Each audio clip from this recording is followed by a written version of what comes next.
Durak, durak, durak.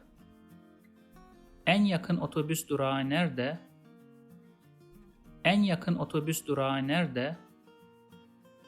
En yakın otobüs durağı nerede? Bu durak hattın son durağı. Bu durak hattın son durağı. Bu durak hattın son durağı. Üçüncü durakta otobüs doldu.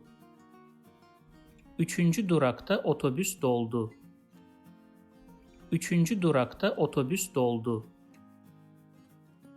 If you like this video, please subscribe to my channel below for more videos on Turkish grammar, vocabulary, and pronunciation. Also, if you think this video can benefit somebody else, please share it with them. Last, if you have any comment or request, please provide your feedback in the comment section below and I'll do my best to respond as soon as possible.